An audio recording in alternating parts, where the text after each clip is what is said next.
Itu semuanya adalah perkara muamalah, dan ini dibahas dalam Islam. Yang sekuler itu adalah mengisah-misahkan yang kita terima dalam Islam dan kita ambil dari Islam adalah akidah, amalan ibadah, akhlak. Adapun masalah hukum ini bukan wilayah Islam. Muamalah sebagian saja kita ambil, sebagian yang lain kita tinggalkan. Apa firman Allah dalam Al-Quran surah Al-Baqarah? Afatu'minuna bi ba'dil kitab wa takfuruna bi ba'd fama jazaa'u man yaf'alu dhalika minkum illa khizyun fil hayatid dunya wa yawmal qiyamati yuradduna ila asyaddil adab wa ma Allahu bighafilin amma ta'malun. Kamu mengambil Islam setengah-setengah. Akidahnya kamu ambil, amalan ibadahnya kamu pakai, akhlaknya kamu amalkan, tetapi hukum kamu tinggalkan. Muamalah urusan ekonomi tidak kamu pakai Islam, urusan politik kamu campakkan Islam, urusan pendidikan kamu tidak pedulikan Islam. Fama jazaa'u man yaf'alu dzalika minkum illa khizyun fil hayatid dunya. Yang berani di antara kamu melakukan cara beragama begitu, aku hinakan selama dia hidup di dunia. Wa yaumal qiyamah dan kelak pada hari kiamat yuhadduna ila asyaddil adab. Mereka akan dikembalikan kepada azab yang sangat keras, azab yang sangat keras. Jangan coba-coba menjadi seorang sekuler. Hukum sekuler adalah murtad.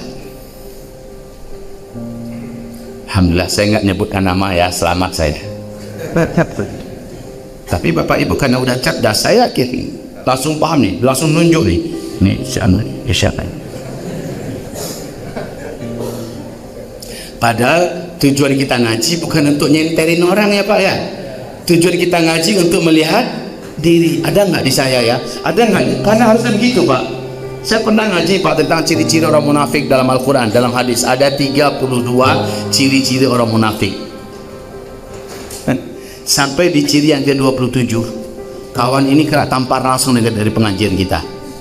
Ciri yang ke-27 adalah seluruh isi Al-Quran yang berkaitan dengan masalah tarhib, tentang masalah ancaman, tentang masalah pertakut, ya, dia langsung larikan bukan ke dirinya tapi ke orang lain. Aku nomor 2 sih nomor 5 ku pas warna di sana, nomor 5 ku kawan bebanal. Itu ciri orang munafik. Ternyata pengajian dia tujukan untuk orang lain. Orang mukmin itu apa? Pengajian itu dia ngaji adalah untuk dirinya. Mana yang pada diri saya harus saya perbaiki, mana pada diri saya yang harus saya awasi, jangan sampai saya termasuk yang diperingatkan oleh Allah dan oleh Rasulullah SAW. Tapi kalau orang munafik kan enggak gitu Pak. Dia ngaji untuk siapa yang bisa kita lihat ini? Si fulan iyo baca tuh mah. Nomor ke-7 kali itu orangnya. Never. Maafkan Allah, wahai ibadah Allah yang kami muliakan, kita ngaji ini ya untuk membersihkan diri kita. Seperti kata Abdullah bin Mas'ud, kami itu ngaji 10 ayat demi 10 ayat.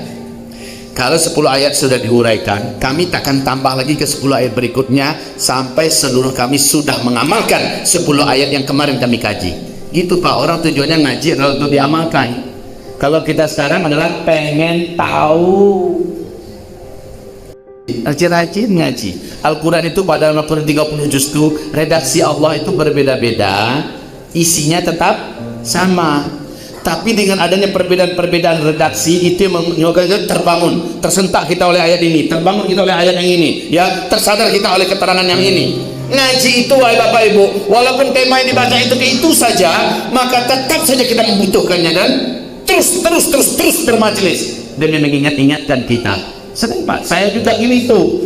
Saya orang yang sedikit banyaknya ada ilmu. Ketika saya kosong Pak, saya nggak malu-malu buka YouTube.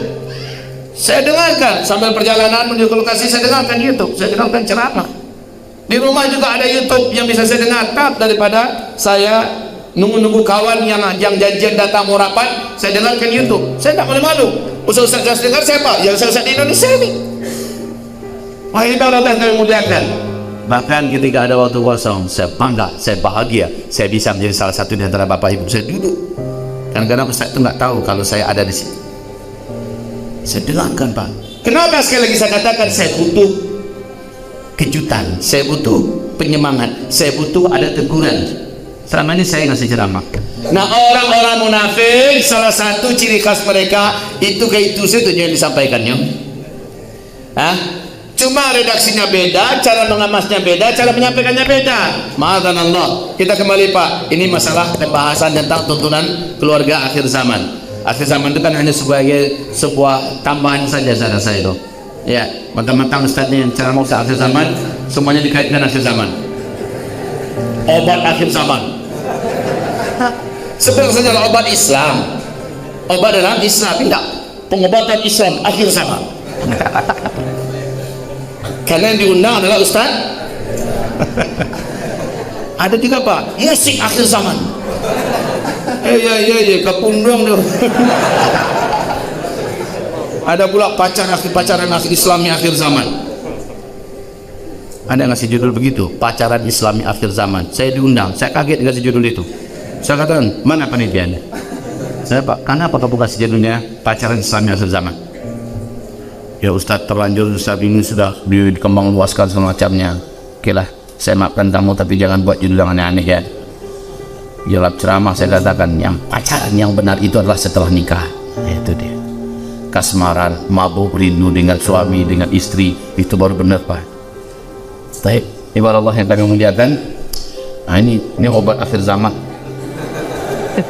Saudara-saudara, saudari-saudari, siapa saja yang meniru rumah tangga tidak seperti yang saya tiru, yang saya contohkan, maka rumah tangga itu sesat dan terjauh dari rahman Allah. Itu Ustadz sombong. Dan belum pernah saya dengar ada Ustadz yang kayak gitu. Alhamdulillah, alhamdulillah.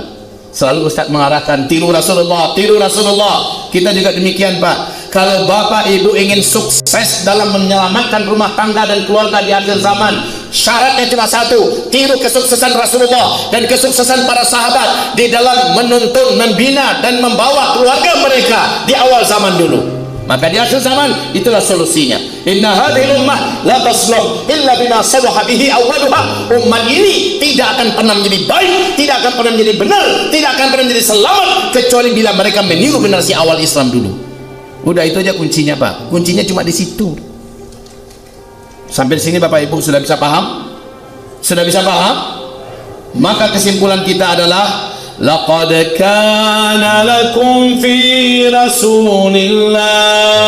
Lanjut.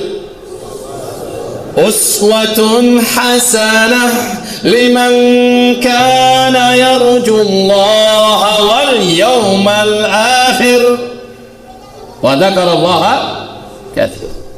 Siapa saja yang menginginkan ridha Allah dan cinta Allah, siapa saja yang menginginkan masuk ke dalam surga Allah, siapa saja yang ingin selamat di dunia dan di akhirat, maka hendaklah dia meniru Rasulullah sallallahu alaihi wasallam. Oh Ustaz, berat niru langsung Rasulullah, dia kan Nabi Ustaz. Kita ini siapalah, orang biasa. Nabi itu kan maksum, langsung malaikat Jibril yang membimbingnya, turun wahyu kepadanya. Bagaimana kita mau meniru Rasulullah? Ustaz, dia itu Nabi. Oke, kalau begitu.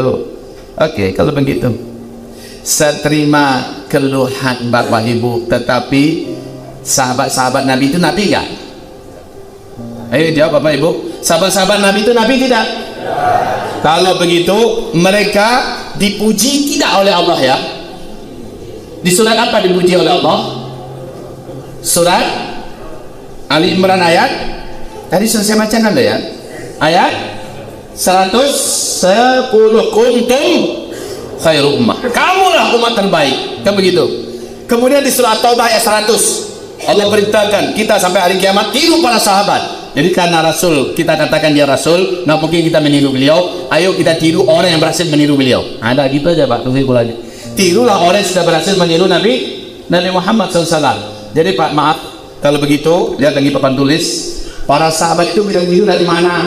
Dari sisi mananya dulu?